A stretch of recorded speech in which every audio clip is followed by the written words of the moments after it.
এক পাপী লোকের ঘটনা। তার আগে তুমি যদি আল্লাহকে ভালোবেসে থাকো তাহলে ভিডিওতে একটি লাইক করে চ্যানেলটি সাবস্ক্রাইব করে দাও।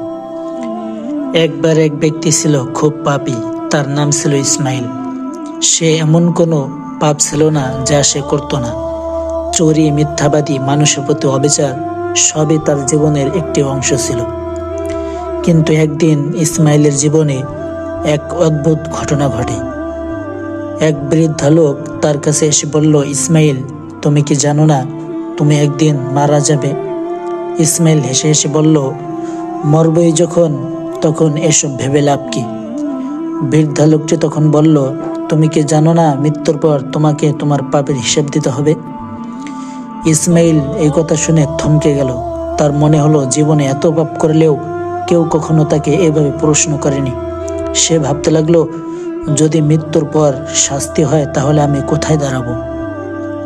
এই চিন্তা তার মনে বড় পরিবর্তন আনলো। সে সিদ্ধান্ত নিল এখন থেকে সে তার জীবন পাল্টাবে। প্রথমে সে আল্লাহর কাছে ক্ষমা চাইল, তারপর সব কাজ ছেড়ে দিয়ে সৎ পথে চলতে শুরু করলো। দিন শেষে দেখা গেল ইসমাইল এমন একজন নেক লোক হয়ে উঠল, মানুষ তার উদাহরণ দিত।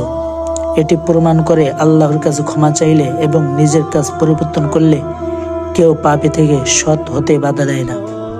এই গল্প থেকে আমরা এই শিক্ষা পাই যে আল্লাহ তাআলা আমাদের জন্য সর্বদা ক্ষমাশীল। যখনই আমরা আমাদের ভুল বুঝতে পারি এবং তওবা করি, আল্লাহ আমাদের পথ দেখান। বন্ধুরা, গল্পটি আপনাদের কাছে কেমন লেগেছে অবশ্যই কমেন্ট করে জানাবেন।